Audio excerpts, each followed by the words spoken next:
Olá, seja bem-vindo, seja bem-vinda para a continuação do estudo do livro do Apocalipse. Nós estamos no capítulo 2. Na aula passada nós estudamos a primeira carta à igreja de Éfeso e hoje nós vamos estudar a segunda carta à igreja de Esmirna. Hoje nós temos 7 pontos importantes para analisar nessa aula.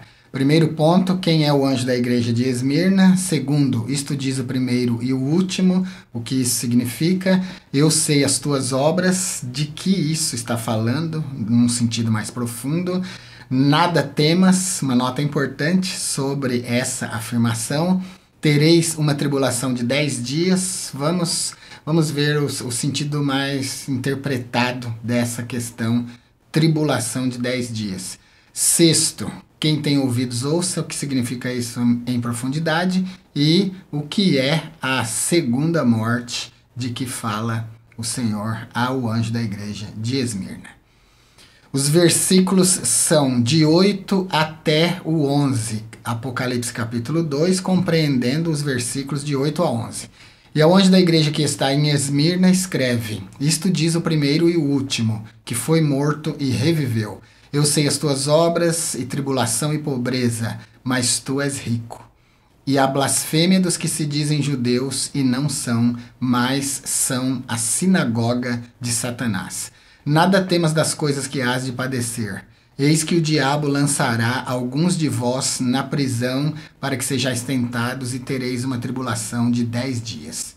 Sê fiel até a morte e dar-te-ei a coroa da vida. Quem tem ouvidos, ouça o que o Espírito diz às igrejas. O que vencer não receberá o dano da segunda morte. Versículo 8, para a gente iniciar. E ao anjo da igreja que está em Esmirna escreve: isto diz o primeiro e o último. O anjo da igreja de Esmirna. Eu estou lendo na tela aqui, na nossa apostila. Se você quiser, você pode adquirir essa apostila. Como adquirir, vou deixar aqui na descrição para você, tá bom? O versículo faz referência à pessoa de Policarpo. Policarpo era o anjo, o pastor da igreja de Esmirna. Ele nasceu em 69 DC e morreu em 159 DC. O nome Policarpo significa muito forte ou frutífero. Policarpo foi discípulo pessoal do apóstolo João, o que dá para aquela igreja uma autoridade e uma capacidade doutrinária grande, né? Porque, afinal de contas, Policarpo esteve pessoalmente com João, o discípulo amado. Foi o principal pastor da igreja de Esmirna durante o exílio do apóstolo João em Patmos. A narrativa do martírio de Policarpo é feita por Eusébio em sua história eclesiástica. Anota tudo direitinho, vai ficar na apostila. O nome Esmirna tem origem no grego e significa mirra. Mirra é uma resina aromática que é extraída de uma árvore cultivada principalmente na Arábia. Na mitologia grega, a mirra está associada à deusa Afrodite e o seu aroma é considerado símbolo de amor, de paixão. E na Bíblia, a cidade de Esmirna, cujo nome significa mirra, é mencionada nessa carta que nós estamos estudando hoje. E a mirra aqui faz referência ao cheiro suave, ao bom cheiro de Cristo nos cristãos, ao cheiro do testemunho cristão que sobe como um cheiro suave na presença de Deus. A gente vê a palavra mirra aparecendo também 3 vezes nos evangelhos. A gente vê em Marcos 15, 23, João 19, 39 e a gente vê em Mateus 2 e 11. E significa amargo, descreve bem o sofrimento da igreja perseguida, dessa igreja que começou a ser perseguida. A igreja de Esmirna recebe aqui um aviso do próprio Senhor, que escreve a carta para ela, dizendo que ela teria uma tribulação, padeceria uma perseguição de 10 dias. Então, essa perseguição faz jus ao nome, né, ao nome da cidade, Esmirna, que significa mirra, que também traduz o sofrimento dos primeiros cristãos. Esmirna é famosa por ser a cidade natal de Policarpo, o bispo dessa igreja na época da escritura dessa carta. A cidade de Esmirna se situava no continente da Ásia Menor. Hoje em dia, a partir de 1970, a cidade já contava com 63 mil habitantes. Hoje ela é uma das principais cidades turcas nesse lugar e é denominada hoje de Izmir. Os muçulmanos chamam ela de Izmir. Izmir significa infiel. O rio Melis, famoso na literatura, também é adorado em Esmirna. Próximo ao nascente desse rio ficava a caverna onde dizem que Homero compunha seus poemas. O anjo da igreja de Esmirna, então, era Policarpo. E Jesus se apresenta a Policarpo nessa carta como o primeiro e o último. Isso faz referência à sua eternidade, isso faz referência à sua divindade, à atemporalidade de Cristo. Ele é o primeiro de todas as coisas e é o último. Depois, antes dele nada e depois dele nada. Mas o fato de ele ser o primeiro e o último não significa que ele tenha tido um início ou que tenha sido criado. Então, ele sendo o princípio é um equivalente da afirmação de que ele é o alfa. E ele sendo o último é um equivalente da mesma afirmação que a gente encontra nesse livro de que ele é o ômega. É a primeira e a última letra do alfabeto grego. Versículo de número 9, eu sei as tuas obras e tribulação e pobreza, mas tu és rico. E sei também das blasfêmias dos que se dizem judeus e não são, mas são da sinagoga de Satanás. Eu sei as tuas obras. Isso aqui fala da onisciência de Jesus, do conhecimento pleno de Jesus como aquele que tem conhecimento arquétipo, conhecimento perfeito, conhecimento necessário. Se você quiser saber todas as formas de conhecimento de Deus, essa playlist que eu estou deixando aparecendo agora para você aqui no card vai te explicar cada tipo do conhecimento de Deus. Cristo, como sendo segunda pessoa da Trindade, como sendo Deus, ele também participa, ele também tem em si essas formas de conhecimento. Vai ser muito interessante. Jesus conhecia as obras e o sofrimento dessa igreja. Ele diz, eu sei as tuas obras e tribulação e pobreza. O termo tribulação aqui vem do grego flipsis, que significa literalmente pressão. É um termo derivado de flibo, que tem o sentido de pressionar, de afligir. Era esse tipo de sofrimento, de pressão que a igreja começaria a padecer a partir dessa carta, a partir do seu início, né? Jesus disse para essa igreja que ela então seria pressionada, seria afligida, padeceria perseguição por causa do nome dele. Então ele sabia as obras dessa igreja. É muito bom, é importante a gente saber que Jesus conhece, sabe tudo sobre nós e sabe inclusive do nosso sofrimento, da nossa tribulação. Sabe tudo de nós, assim ele pode nos socorrer. Jesus então sabia as obras dessa igreja, conhecia a tribulação dela, o sofrimento dela e também a sua pobreza. Aqui você pode observar o contraste que existia entre o anjo, o pastor da igreja de Esmirna, que era pobre, e o de Laodiceia, que era rico. Como dizes, rico sou e estou enriquecido e de nada tenho falta, e não sabes que és um desgraçado e miserável e pobre e nu. É o que nós temos em Apocalipse 3:17, em referência ao anjo da igreja de Laodiceia. Ao contrário, então, da igreja de Laodiceia, que era uma igreja pomposa, uma igreja rica, cujo pastor era rico, inclusive batia no peito e dizia, né, que era rico, que não tinha falta de nada, os crentes de Esmirna eram pobres, mas eles eram ricos espiritualmente. Eles eram ricos nas obras, na fé, na oração, no amor, né? No amor verdadeiro, também na leitura da palavra, etc. A maneira dos seus dias.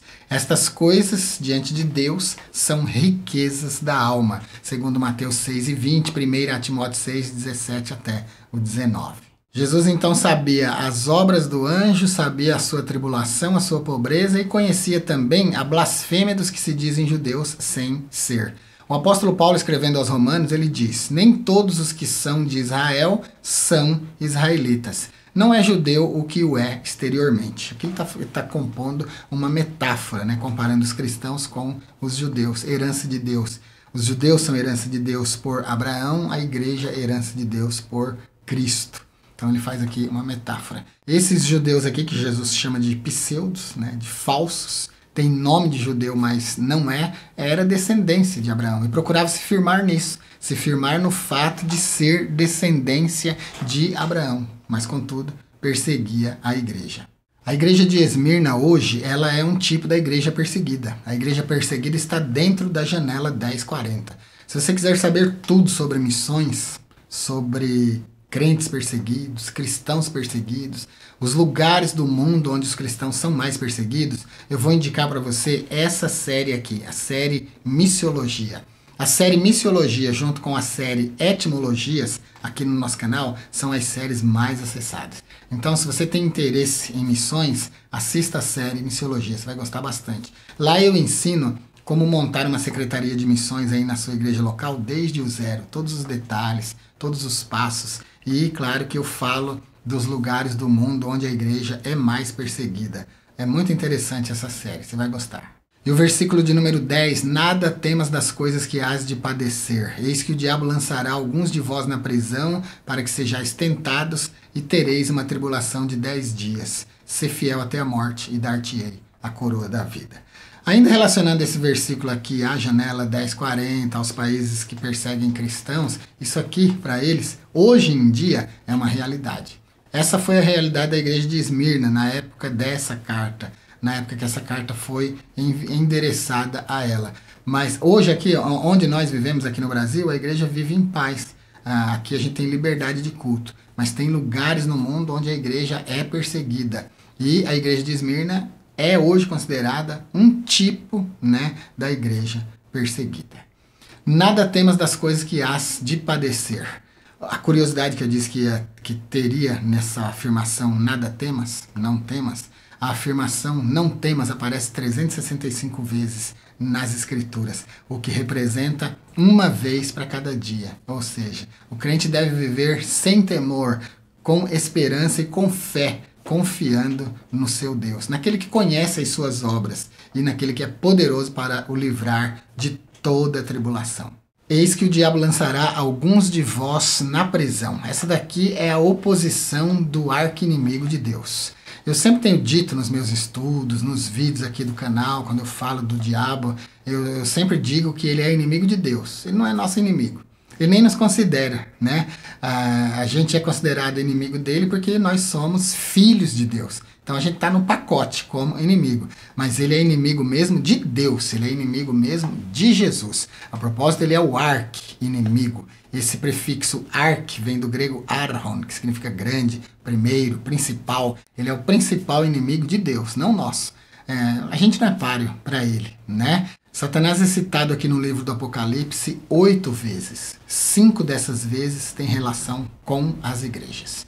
A prisão aqui mencionada nesse versículo que nós lemos, no versículo de número 10, ela é literal. Ela não se refere a uma prisão espiritual, como tem sido interpretado por alguns estudiosos. É a prisão literal mesmo. Os cristãos seriam perseguidos, seriam presos, seriam até mortos. A igreja de Esmirna é a igreja perseguida, é a igreja sofrida. Como eu disse, ela é tipo da igreja perseguida hoje em dia. A perseguição promovida pelos romanos à igreja, com certeza, teve a ajuda daqueles que Jesus diz que se chamavam judeus sem ser, né? Aqueles judeus falsos que também perseguiam a igreja. E sob a alegação de que os cristãos de Esmirna estavam traindo o imperador, houve encarceramento em massa e o imperador ordenou o martírio de muitos deles. Em uma só catatumba de Roma foram encontrados os remanescentes ossos de 174 mil cristãos, mais ou menos. Olha que genocídio, né? Que absurdo. Então, as palavras de Jesus começam a se cumprir cabalmente em relação a essa igreja sofredora, essa igreja de Esmirna. E tereis uma tribulação de 10 dias. Esses 10 dias descritos aqui nesse texto podem ser vistos de forma histórica e profética. Uma tribulação de 10 dias na visão histórica. A igreja, ela sofreu perseguições distintas desde o reinado do imperador Nero até Diocleciano. As 10 grandes perseguições, elas estão relacionadas assim: sob Nero, 64 a 68 DC, sob Trajano, 104 a 117 DC, sob Aurélio, de 161 a 180 DC, sob Severo, de 200 a 211 DC, sob Máximo, de 235 a 237, sob Décio, de 250 a 253 DC, sob Valeriano, de 257 a 260 DC, sob Aureliano, de 270 a 275 DC, e por último, a perseguição de Diocleciano, de 303 a 312 DC. Durante esse tempo, a matança de cristãos foi absurda, foi tremenda. No campo profético, as perseguições desencadeadas por Diocleciano perduraram por 10 anos. E o último versículo de hoje, nessas cartas a gente vai fazer uma aula para cada carta para ficar bem dividido, e assim quando você for assistir, estudar essa nossa série do Apocalipse, você vai ver cada igreja numa aula separada, né? Então hoje nós vamos ficar aqui com os versículos de 8 a 11, que fala sobre a igreja de Esmirna. E agora o nosso último versículo: quem tem ouvidos, ouça o que o Espírito diz às igrejas. O que vencer não receberá o dano da segunda morte. Aqui a gente tem duas coisas para entender. O que é esse negócio de quem tem ouvidos, ouça, né? E o que é o dano da segunda morte. Quem tem ouvidos para ouvir, ouça. 8 vezes nesse livro do Apocalipse, sendo 7 vezes para as igrejas, é dito: quem tem ouvidos para ouvir, ouça. Esse ouvir aqui não é ouvir com o ouvido somente, mas é ouvir com o coração. É ouvir temendo. Esse é o significado mais profundo que eu disse que daria para essa afirmação. Quem tem ouvidos, ouça.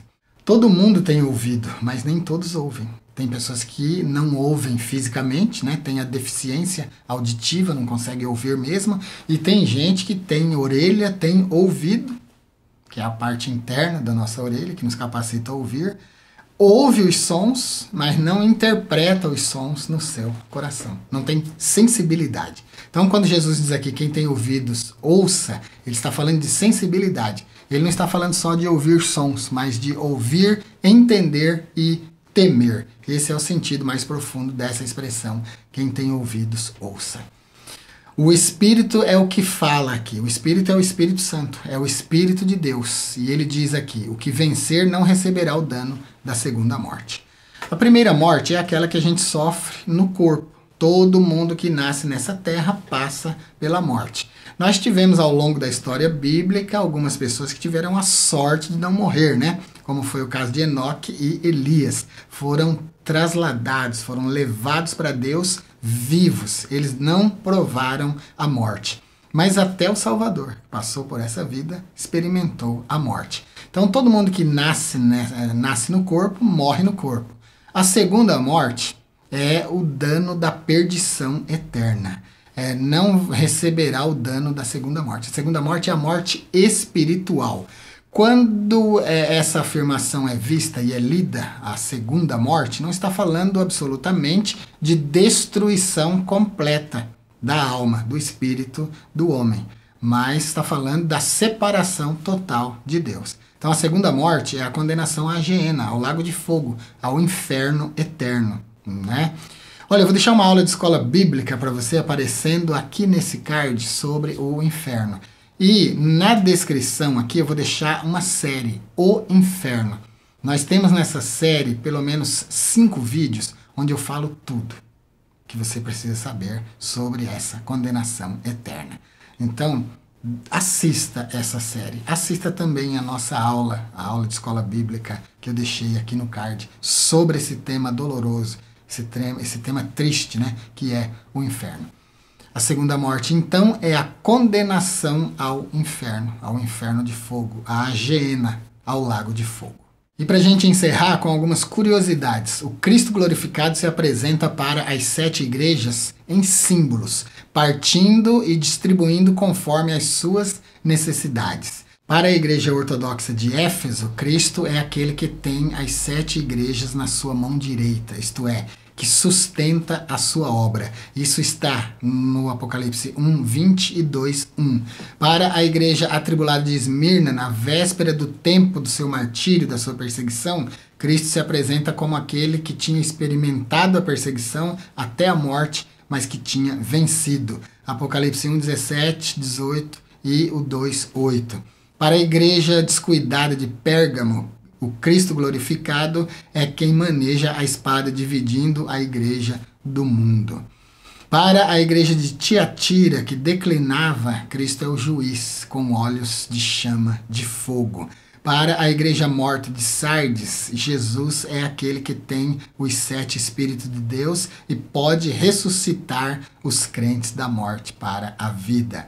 Para a igreja missionária de Filadélfia, Cristo é quem pode e quem quer abrir a porta, aquela porta da evangelização, que está no capítulo 3, versículo 7. E para a igreja morna de Laodiceia, Cristo é a fiel e verdadeira testemunha, tirando da igreja a máscara da satisfação em si mesma. Apocalipse 3 e 14. Jesus encerra a carta à igreja de Esmirna falando que o que vencer não receberá o dano da segunda morte. Essa mensagem é transcendente, porque ele fala que conhece a luta, a aflição, a pobreza, a tribulação da igreja, conhece o pastor, diz que essa igreja seria perseguida, né? Mas que não temesse, porque o dano da segunda morte, os vencedores daquela igreja não receberiam. Então, a promessa aqui é uma promessa transcendente, que passa dessa vida para outra. O dano da segunda morte não é reservado para os vencedores, mas para os vencidos. Os vencedores e os vencedores aqui da igreja de Esmirna recebem essa promessa. O que vencer não receberá o dano da segunda morte. Então é uma igreja pobre, uma igreja perseguida, mas uma igreja fiel e que receberá a coroa da justiça. É isso por hoje então. Segunda carta à igreja de Esmirna foi o que nós estudamos hoje. Na próxima aula nós vamos estudar a terceira carta à igreja de Pérgamo. Também será uma aula interessante. Se você está gostando do nosso estudo do Apocalipse, se inscreva no nosso canal, ative o sininho e marque todas as notificações, porque assim quando a gente publicar um vídeo aqui, você não vai perder. O YouTube vai avisar você. Se você gostou, compartilhe e deixe um like também, porque isso ajuda bastante o nosso canal. Fique com Deus e até a nossa próxima aula.